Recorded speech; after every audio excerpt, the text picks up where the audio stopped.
प्रधानमंत्री मोदी, गृह मंत्री अमित शाह, मोदी सरकार की पूरी कैबिनेट, पूरी की पूरी भारतीय जनता पार्टी, उनके सारे कार्यकर्ता, आरएसएस का पूरा संगठन, गोदी media, IT cell, WhatsApp university, नफरती गुर्गे, इन सब ने मिलजुल कर दिन रात एक करके न जाने कितने करोड़ या अरब रुपए फूंक कर जो कहानी रची थी, जो माहौल तैयार करने की कोशिश की थी, जो राजनीतिक षड्यंत्र हो रहा था, तैयार किया जा रहा था 2024 के चुनाव को लेकर, जो प्लानिंग सेट की जा रही थी, एक झटके में राहुल गांधी ने उन सब पर पानी फेर दिया है। जी हां, ऐसा लग रहा है कि जिस बारात को पिछले कम से कम 4-5 साल से ये तमाम लोग मिलकर सजाने की कोशिश कर रहे थे, राहुल गांधी ने उस बारात से पहले ही दूसरा मेला लगाने का फैसला कर लिया है। और अब सवाल उठने लगा है कि यदि भाजपा का अब तक का सबसे मजबूत हथियार ही राहुल गांधी के दांव से कमजोर हो गया, तो फिर मोदी जी के उस सपने का क्या होगा जिसे वो सपने में भी छोड़ना नहीं चाहते। यहां एक बात और ध्यान देने वाली है, राहुल गांधी ने न सिर्फ भाजपा के सबसे मजबूत हथियार को बेअसर करने का ऐलान कर दिया है, बल्कि पीएम मोदी और बीजेपी के उस कमजोर नस को भी दबाना शुरू कर दिया है, जिसे संभालने के चक्कर में मोदी शाह की जोड़ी ने पिछले दिनों बहुत बड़ी कुर्बानी दी थी। यानी आज की तारीख में ही राहुल गांधी ने दो बहुत ही तगड़े वाले झटके बीजेपी को दिए हैं, प्रधानमंत्री मोदी और गृह मंत्री अमित शाह की जोड़ी को दिए हैं, जिसकी आहट आने वाले लंबे समय तक गूंजती रहेगी। ये दोनों ही मसले बड़े गंभीर हैं, बेहद आसान भाषा में पूरी कहानी आपको बताएंगे। और सवाल होगा कि क्या राम मंदिर का उद्घाटन वाला कार्यक्रम और पूरा माहौल भयंकर तरीके से फीका होने जा रहा है। गोदी मीडिया पर विशेष चर्चा करेंगे, जो आजकल ओपिनियन पोल की हवाबाजी में जुटा है। और इस वीडियो के अंत में एक बेहद महत्वपूर्ण मसले पर चर्चा करनी है, उसे एकदम ध्यान लगाकर सुनिएगा और जरूर सुनिएगा, क्योंकि ये भाजपा सरकार का एक ऐसा घोटाला है जो आपके होश उड़ा देगा। जिस वक्त में हम और आप अपनी जिंदगी बचाने की लड़ाई लड़ रहे थे, जिस वक्त हम अपनों की मौत पर आंसू बहा रहे थे, ठीक उसी वक्त भाजपा सरकार जो कांड कर रही थी, उसे सुनकर आपके होश उड़ जाएंगे। और यह खुलासा किसी बाहरी ने नहीं किया है, खुद बीजेपी के भीतर के व्यक्ति का खुलासा है।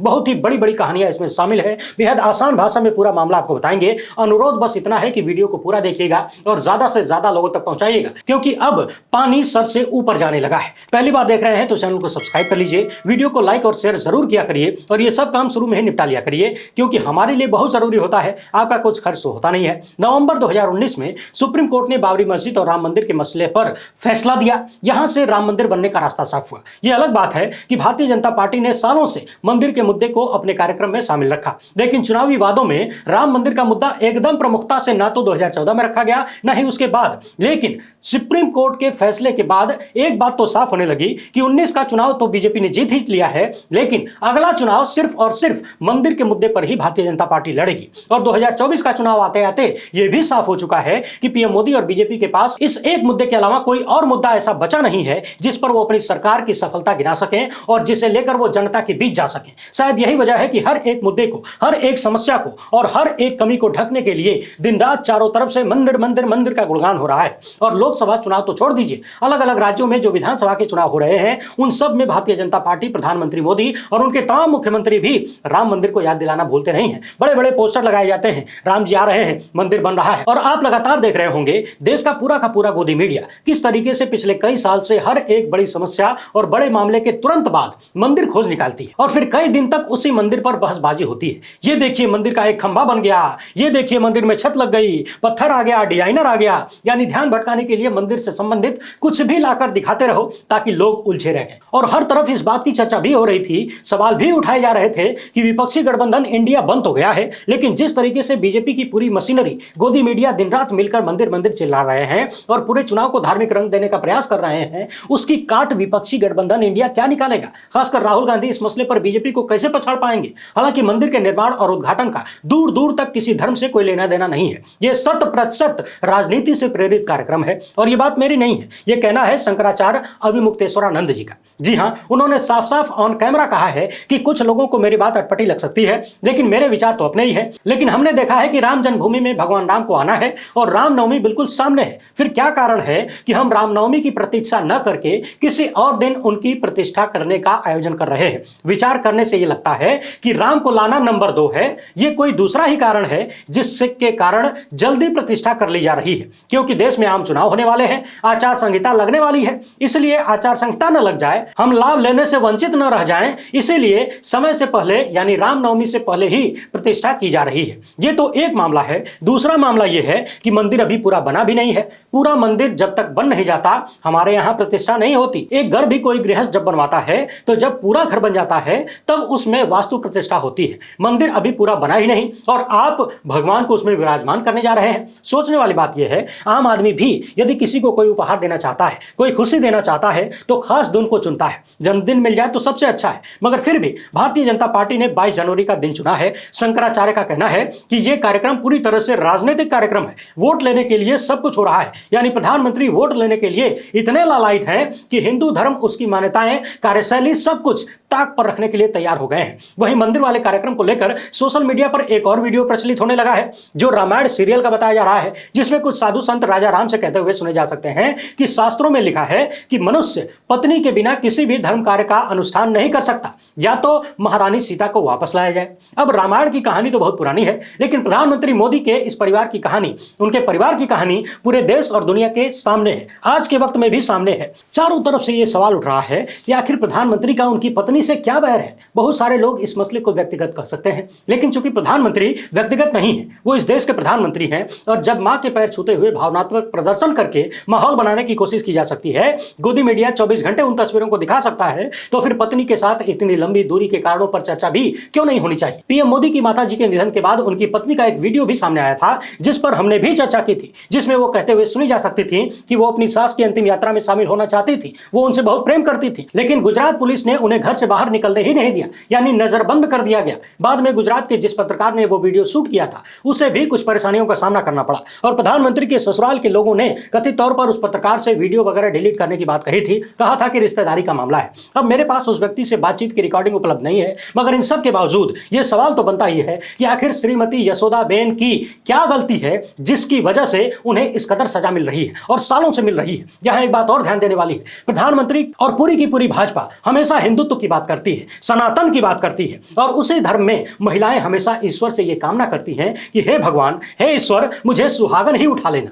यानी मेरी मौत मेरे पति से पहले होनी चाहिए। यानी महिलाएं विधवा होकर जीना नहीं चाहती, यानी अपने पति के साथ अंतिम क्षण तक रहना चाहती हैं। तो फिर श्रीमती यशोदाबेन की ऐसी कौन सी गलती है जिसकी वजह से उन्हें सुहागन होने के बावजूद पति के होने का कोई सुख नहीं मिलता। बीजेपी के लोग प्रधानमंत्री को भगवान राम से भी बड़ा दिखाने का प्रयास कर रहे हैं। ऐसी तमाम तस्वीरें आ रही हैं जिन पर पीएम मोदी की बड़ी बड़ी तस्वीरें हैं और भगवान राम को उंगली पकड़कर मंदिर में ले जा रहे हैं। ये वाली तस्वीर आप भी देख लीजिए। बहुत सारे लोग सोशल मीडिया पर यह भी लिख रहे हैं कि मोदी जी को कोट जैकेट पहना दिया गया है, हो सकता है ठंडी का समय हो, लेकिन बाल रूप वाले भगवान राम को बिना कपड़े के ले जा रहे हैं। बहरहाल फिलहाल मामला यह है कि जो लोग ये दावा कर रहे हैं कि प्रधानमंत्री जी भगवान राम को घर ले रहे हैं, तो कितना अच्छा होता यदि उसके पहले प्रधानमंत्री की पत्नी को भी अपना घर मिल जाता, बुढ़ापे में प्रधानमंत्री को भी जीवन संगिनी का साथ मिलता, दोनों एक दूसरे के सुख दुख के साथी होते। और जहां तक मामला धार्मिक प्रतिष्ठानों का है, तो फिर जैसे कि मान्यता है कि पत्नी के साथ पूजा में बैठेंगे तभी लाभ मिलेगा, वो काम भी पूरा हो जाता। चारों तरफ से यह शोर उठ रहा है कि पत्नी के जीवित रहते एक विधुर की तरह व्यक्ति का पूजा पाठ में हिस्सा लेना अशुभ माना जाएगा।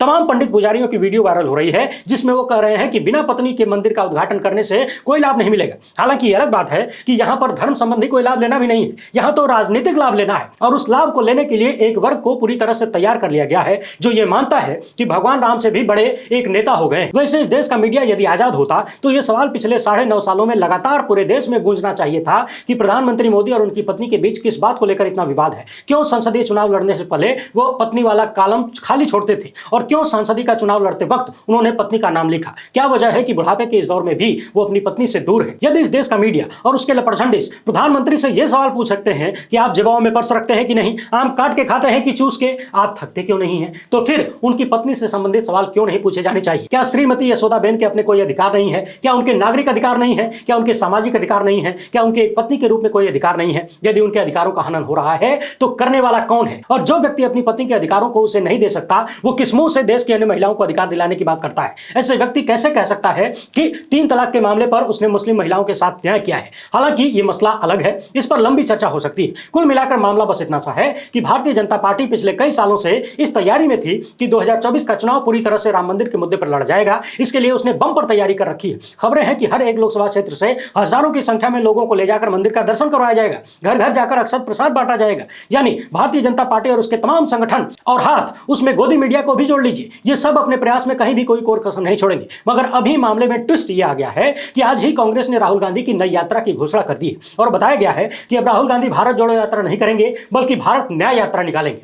लेकिन इसमें खास बात है इस यात्रा की तारीख। मगर उस तारीख पर चर्चा करने से पहले एक बात और बता दें, 28 दिसंबर को कांग्रेस कांग्रेस का स्थापना दिवस है। इस दिन विपक्षी गठबंधन इंडिया ने आरएसएस के गढ़ में घुसकर 2024 के चुनाव का बिगुल फूंकने का फैसला कर लिया है। यानी इंडिया गठबंधन ने लड़ाई सिर्फ बीजेपी के खिलाफ नहीं बल्कि आरएसएस के खिलाफ भी छेड़ दी है, वैचारिक लड़ाई। और इस महारैली का नाम गठबंधन ने रखा है तैयार हम। यानी विपक्षी गठबंधन बिल्कुल तैयार है और तैयारी का आकलन इस बात से भी लगाया जा सकता है कि जिस तरीके से गोदी मीडिया इस गठबंधन को आए दिन टूटते हुए दिखाता है, अब इस गठबंधन के तमाम नेताओं ने अपनी जबान पर ताला लगा लिया है। गोदी मीडिया के तमाम लपटजंडिस खोद खोद के पूछने की कोशिश कर रहे हैं कि भैया कुछ तो बता दो, कुछ तो दे दो, दो लाइन, कुछ तो हम बोलते रहे, बुराई करते रहे। लेकिन विपक्षी गठबंधन के सभी नेताओं ने यह तय कर लिया है कि गोदी मीडिया को कोई सुराग नहीं देना है, एक शब्द नहीं बताना है उनको कि नेताओं के बीच क्या बात हो रही है। अब देखने वाली बात यह है कि जिस महाराष्ट्र के नागपुर में विपक्षी गठबंधन इंडिया 2024 की लड़ाई शुरू करने जा रहा है, उसी महाराष्ट्र में, उसी मुंबई में पहुंचकर राहुल गांधी की भारत न्याय यात्रा समाप्त होगी। जी हां, आज ही कांग्रेस ने घोषणा कर दी है कि 14 जनवरी से 20 मार्च तक राहुल गांधी भारत न्याय यात्रा निकालेंगे। तारीख पर ध्यान दीजिए, 14 जनवरी से राहुल गांधी की यात्रा मणिपुर से शुरू होगी। मणिपुर पर अभी आएंगे, लेकिन पहले तारीख को देख लीजिए। 14 जनवरी से राहुल गांधी की यात्रा शुरू होगी और 22 जनवरी को राम मंदिर का उद्घाटन होना है। यानी राम मंदिर के कार्यक्रम से ठीक एक सप्ताह पहले ही राहुल गांधी की यात्रा शुरू हो जाएगी। यहां देखने वाली बात यह है कि उद्घाटन से एक सप्ताह पहले जब गोदी मीडिया और पूरा का पूरा भाजपा का तंत्र मिलकर राम मंदिर का हवा बनाने की कोशिश कर रहा होगा, उसका राजनीतिक रंग पूरे देश में पोतने की कोशिश कर रहा होगा, उसी वक्त राहुल गांधी ने अपनी यात्रा का ऐलान कर दिया है। आप कहेंगे कि कोई यात्रा करता रहे, गोदी मीडिया तो वही करेगा जो आदेश मिलेगा। बिल्कुल सही, गोदी मीडिया वही दिखाएगा जिसे दिखाने के लिए उसे मिलता है और जो आदेश मिलेगा। मगर राहुल गांधी की यात्रा को छुपा पाना भी बहुत मुश्किल हो जाएगा। पिछली बार भी भारत जोड़ो यात्रा में आपने देखा था, न चाहते हुए भी गोदी मीडिया को उस यात्रा की चर्चा करनी ही पड़ी, क्योंकि पब्लिक की डिमांड थी, आपकी डिमांड थी। भले ही गोदी मीडिया ने कभी उस यात्रा में टी शर्ट को लेकर, राहुल गांधी की टी शर्ट को लेकर गलत बयानी शुरू कर दी, कभी कंटेनर के भीतर सुविधाओं को देखकर आलोचना शुरू कर दिया, मगर बुराई में ही सही, भारत जोड़ो यात्रा को गोदी मीडिया के लिए दिखाना मजबूरी बन गया। मजबूरी में उसे कवर करना ही पड़ा। ठीक उसी तरह से इस बार भी भारत न्याय यात्रा की कवरेज गोदी मीडिया को मजबूरी में ही सही, थोड़ी बहुत तो करनी ही पड़ेगी। लेकिन यहां एक बात और ध्यान देने वाली है, भूलिएगा मत इसको, गोदी मीडिया से कहीं ज्यादा अब सोशल मीडिया का असर होने लगा है। देश की जनता सोशल मीडिया पर ज्यादा भरोसा करने लगी है। उन्हें मालूम है कि असली बात यही मिलेगी, सच्चाई यही मिलेगी, और गोदी मीडिया झूठ का पिटारा है। और पिछले एक साल के भीतर यह भी देखा गया है कि कांग्रेस का आईटी सेल भी बीजेपी के आईटी सेल से कमजोर नहीं रह गया है। यानी एक तरफ जहां चारों तरफ मंदिर मंदिर की गूंज होने वाली थी, अब वहां भारत न्याय यात्रा ने सेंधमारी शुरू कर दी है। यानी पिछले कई साल से भाजपा, आरएसएस से लेकर तमाम संगठन जो बारात सजा रहे थे, राहुल गांधी और कांग्रेस ने उसी बारात के पैरेलल अपनी एक नई बारात निकालने का फैसला कर लिया है। और निश्चित तौर पर एक गांव में जब एक साथ दो बारात आ जाती है तो गांव वाले बढ़ जाते हैं, जनता बढ़ जाती है, ध्यान बढ़ जाता है, और बंटने में भी लोग ये आधार देखते हैं कि कहां पर उन्हें लाभ मिलेगा, कौन सी बारात में खाने पीने का इंतजाम बढ़िया होगा। यानी लोग अपना हित देखते हैं। अब देश की जनता मंदिर के बनने में अपना हित देख पाती है या फिर जनहित से जुड़े हुए मुद्दों में अपना हित देख पाती है, ये देखने वाली बात हो। मणिपुर के लोग जो पिछले कई महीने से जबरदस्त हिंसा के शिकार हुए, जहां पर सैकड़ों लोगों की जान चली गई, न जाने कितनी ही महिलाओं के साथ सरेआम बलात्कार हुआ, सैकड़ों की संख्या में पूजा स्थल वगैरह जला दिए गए, चर्च जला दिए गए, 2 महिलाओं को नग्न परेड कराने का वीडियो तो आपने देखा ही था। और हाल ही में एक वीडियो सामने आया जिसमें सामूहिक तौर पर दर्जनों शवों को अंतिम संस्कार किया जा रहा है, जिसमें कुछ हफ्तों का एक छोटा सा बच्चा भी था, मासूम बच्चा भी था। सवाल यह है कि मणिपुर समेत पूरे के पूरे पूर्वोत्तर के राज्यों के लिए भारत न्याय यात्रा महत्वपूर्ण होगी, उसमें उठाए जा रहे मुद्दे महत्वपूर्ण होंगे, या फिर किसी एक राज्य में बन रहा मंदिर। मणिपुर की जनता न्याय की गुहार लगाते लगाते थक चुकी है, लेकिन न्याय देने वाले चुनाव प्रचार में व्यस्त हैं। अब आप खुद ही अंदाजा लगा लीजिए कि क्या कांग्रेस ने 14 जनवरी की तारीख देकर प्रधानमंत्री मोदी और बीजेपी की तैयारियों पर पानी नहीं फेर दिया है। आपको बता दें कि राहुल गांधी की यात्रा मणिपुर से शुरू होकर मुंबई में पूरी होगी। इस बीच 85 जिलों को कवर किया जाएगा और 6200 किलोमीटर की यात्रा होगी, यानी पिछली यात्रा की दूरी से लगभग दोगुनी। इस यात्रा में बस और पैदल दोनों माध्यमों का प्रयोग किया जाएगा और कुल 14 राज्यों से होकर यह यात्रा गुजरेगी। यहां पर एक बात और ध्यान देने वाली है, जिन राज्यों को राहुल गांधी यात्रा में कवर करने वाले हैं, उनमें से ज्यादातर राज्य ऐसे हैं जहां कांग्रेस की स्थिति फिलहाल कमजोर है, जैसे गुजरात, राजस्थान, मध्य प्रदेश, उत्तर प्रदेश, छत्तीसगढ़, बिहार, पश्चिम बंगाल, असम, नागालैंड, मणिपुर, उड़ीसा, महाराष्ट्र। हालांकि महाराष्ट्र में कांग्रेस का गठबंधन बेहद मजबूत स्थिति में है, लेकिन फिर भी कांग्रेस का यह प्रयास है कि लोकसभा के लिहाज से अभी जहां पर कांग्रेस कमजोर है, उन राज्यों को इस यात्रा में कवर किया जाए। अब इस यात्रा का जो नाम है उस पर जरा फोकस करिए। पहले भारत जोड़ो यात्रा थी, अब भारत न्याय यात्रा की शुरुआत होने जा रही है। मुझे जहां तक अंदाजा है, कांग्रेस ने न्याय शब्द का इस्तेमाल मणिपुर और महिला खिलाड़ियों को लेकर किया होगा, क्योंकि मणिपुर के लोगों को न्याय तो बहुत दूर की बात है, न्याय मिलने की उम्मीद तक नहीं मिल पाई है। प्रधानमंत्री ने अब तक मणिपुर का म तक नहीं बोला। वैसी ही कहानी महिला पहलवानों के साथ भी हुई है। इसके साथ ही कांग्रेस ने देश में राजनीतिक, सामाजिक और आर्थिक न्याय की लड़ाई लड़ने की बात कही है। अब जरा दूसरे झटके की बात कर लेते हैं जो राहुल गांधी लगातार बीजेपी को दे रहे हैं। जिस समस्या को निपटाने के लिए प्रधानमंत्री मोदी ने अपने सबसे चहेते व्यक्ति को किनारे करने का फैसला किया, दिखावे के लिए ही सही, मगर किनारे करते हुए दिखाया। तो मैं बात कर रहा हूं ब्रजभूषण शरण सिंह की। पिछले दिनों आपने देखा कि कथित तौर पर उनके करीबी भी व्यक्ति को अध्यक्ष चुन लिया गया। इसके बाद खेल मंत्रालय ने एसोसिएशन को भंग कर दिया। हालांकि भंग हुआ कि नहीं इस पर अभी थोड़ी देर बाद आएंगे, लेकिन फिलहाल मामला यह है कि चर्चा इस बात की है कि चूंकि ये खिलाड़ी जिस समुदाय से आते हैं, जिस जाट समुदाय से आते हैं, वो बड़ा ताकतवर माना जाता है और लोकसभा की लगभग 40 सीटों पर इनका जबरदस्त प्रभाव है। यूपी, पंजाब, मध्य प्रदेश, राजस्थान, हरियाणा से लेकर दिल्ली तक मजबूत प्रभाव वाला यह समुदाय यदि भाजपा से बुरी तरह से नाराज हो गया, जैसा कि किसान आंदोलन के वक्त से ही देखा जा रहा है, यदि यह पूरी तरह से कट गया तो बीजेपी को बड़ा नुकसान हो सकता है। चारों तरफ चर्चा उठी है कि इसी नुकसान से बचने के लिए प्रधानमंत्री मोदी ने अपने सबसे चहेते ब्रजभूषण सिंह को किनारे किया है। हालांकि किनारे किया है कि नहीं इसमें बड़ा संदेह है। पिछले दिनों प्रियंका गांधी ने आरोप लगाया था कि किनारे वगैरह कुछ नहीं किया है, कोई रद्द नहीं हुआ है, निलंबन नहीं हुआ है, खाली गतिविधियों पर रोक लगाई गई है। यही बात संजय सिंह ने, यानी ब्रजभूषण सिंह के करीबी संजय सिंह ने वाराणसी में कही है। उनका कहना है कि खाली गतिविधियों पर रोक लगाई गई है, मैं अभी भी अध्यक्ष हूं और आने वाले दिनों में जरूरत पड़ी तो कानूनी कार्रवाई भी की जाएगी। यानी कि वहां भी मामला क्लियर नहीं है। उलझाने वाली बात जो प्रियंका गांधी ने कही थी वही निकल कर आ रही है। यानी इस मामले पर एक तरफ तो प्रधानमंत्री जाट वोटों को सहेजने में लगे हुए हैं, लेकिन इसकी भी काट निकालते हुए राहुल गांधी और प्रियंका गांधी लगातार जाट समुदाय के बीच अपनी पहुंच और मजबूत करने में लगे हुए हैं। आज ही भोरे भोरे राहुल गांधी पहलवानों के गांव में पहुंच गए, उनके साथ कुश्ती भी लड़ी, उनकी दिनचर्या को जाना, उनसे मेल मुलाकात की, अखाड़े में चले गए, वहां पहलवानों के साथ नाश्ता पानी सब कुछ किया, जिसकी तमाम तस्वीरें सोशल मीडिया पर वायरल है। यानी एक तरफ बीजेपी का प्रयास है कि जाट बिरादरी नाराज न हो जाए, किसी तरह से उन्हें छिटकने से रोका जाए, और दूसरी तरफ राहुल गांधी और प्रियंका गांधी जो लगातार इन लोगों से मेल मिलाप बढ़ा रहे हैं। पिछले दिनों उपराष्ट्रपति जगदीप धनखड़ ने निश्चित ही एक छोटा सा प्रयास किया और अपनी बिरादरी को याद किया, लेकिन उसका कोई लाभ मिलता हुआ दिख नहीं रहा है। उल्टे लोगों ने मजाक उड़ाना शुरू कर दिया कि जाट का अपमान हो गया और जाट को पता नहीं है। उधर सत्यपाल मलिक हैं जो आए दिन ललकारते हुए कहते हैं कि मेरी बिरादरी बहुत मजबूत है, मोदी और उनके लोग यदि मुझ पर हाथ लगाएंगे तो मेरी बिरादरी उनकी खटिया खड़ी कर देगी, दम है तो हाथ लगाकर दिखाएं। यानी हाल फिलहाल की घटनाओं को देखकर यह सवाल तो बनता ही है कि क्या इस बार के लोकसभा चुनाव में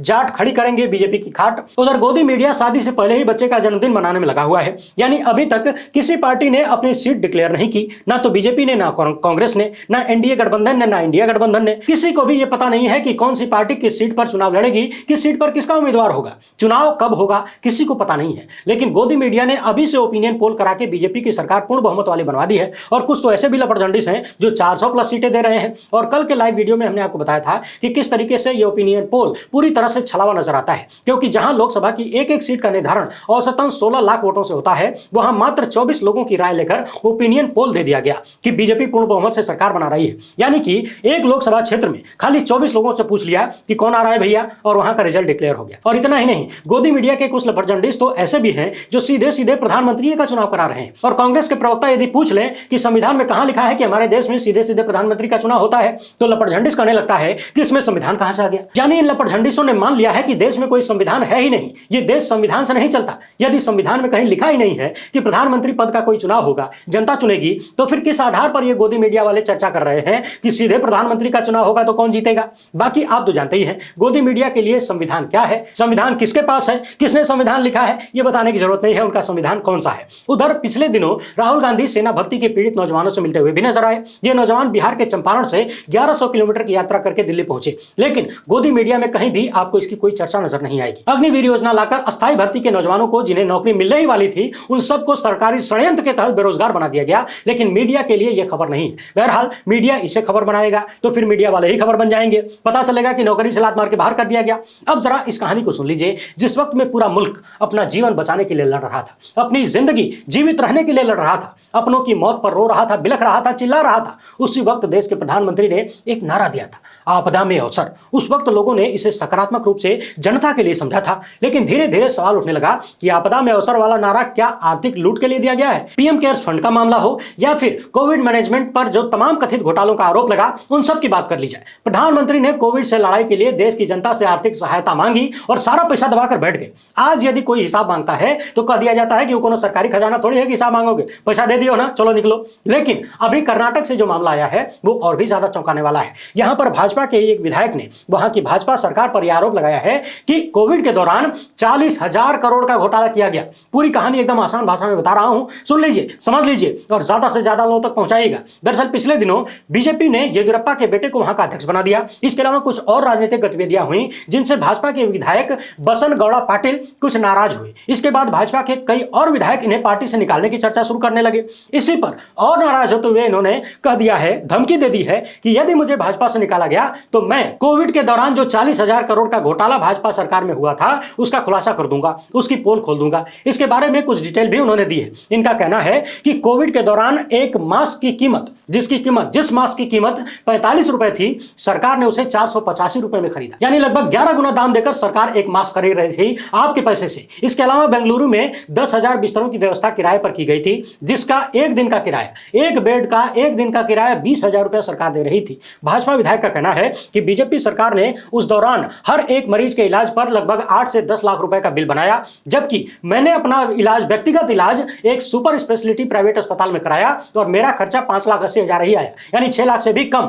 यानी भाजपा विधायक का कहना है कि मैंने प्राइवेट हॉस्पिटल में, सुपर स्पेशलिटी हॉस्पिटल में अपना इलाज कराया तो मेरा खर्चा खाली 6 लाख रुपए आया, जबकि बीजेपी सरकार ने लोगों का इलाज करने के लिए एक एक व्यक्ति पर जनता से 8 से 10 लाख रुपया वसूला, यानी कि बिल बनाया, बाकी वसूलना तो आप ही से जानते ही हैं। जब ये मामला चर्चा में आया था उस समय ही कांग्रेस ने इस पर प्रेस कॉन्फ्रेंस की थी और 4,000 करोड़ के घोटाले का आरोप लगाया था। लेकिन अब भाजपा विधायक का कहना है कि कांग्रेस ने जो 4,000 करोड़ का आरोप लगाया था उनका आकलन बहुत छोटा था, गलत था। ये घोटाला 40,000 करोड़ का है, यानी 10 गुना है। सोच कर देखिए, एक मास्क जिसकी कीमत 45 रुपया है, सरकार उसके लिए आपसे 485 रुपया लेती है। 20,000 रुपए का एक बेड का रोज का किराया, और विश्व गुरु की सरकार में कथित तौर पर 40,000 करोड़ रुपए का घोटाला हो जाता है, वो भी कोविड के दौरान, जब हम और आप अपनी अपनी जिंदगी को बचाने की जद्दोजहद में जुझे हुए थे। वहीं कर्नाटक के मुख्यमंत्री सिद्धरामैया का कहना है कि चुनाव के दौरान कांग्रेस पार्टी ने जो 40% कमीशन का आरोप लगाया था वो अब सिद्ध होते हुए नजर आ रहा है। वहीं इस मामले पर जांच के लिए कर्नाटक की कांग्रेस सरकार ने हाई कोर्ट के जज की अध्यक्षता में एक जांच समिति का गठन किया है। देखने वाली बात यह है कि आने वाले दिनों में बीजेपी के कौन कौन से बड़े बड़े नेता लपेटे में आते हैं। वैसे कोविड के दौरान घोटाले के आरोप तो भाजपा की कई राज्य सरकारों के ऊपर लगा था, जांच हो जाए तो बड़ी बड़ी कहानियां खुल सकती हैं, बड़े बड़े लोग लपेटे में आ सकते हैं। यहां एक बात और समझने वाली है, कर्नाटक में जो गोदी मीडिया बीजेपी को भी 18 सीट दे रहा है, यदि ये घोटाले का मामला कर्नाटक में अच्छे से फैल गया तो फिर कर्नाटक में बीजेपी की नैया और बुरी तरह से डूब सकती है लोकसभा चुनाव में। बाकी इस कथित महाघोटाले के बारे में आप क्या सोचते हैं, अपनी राय कमेंट बॉक्स में जरूर लिखिएगा। फिलहाल इतना ही, हमसे जुड़ने के लिए बहुत बहुत धन्यवाद। जय हिंद।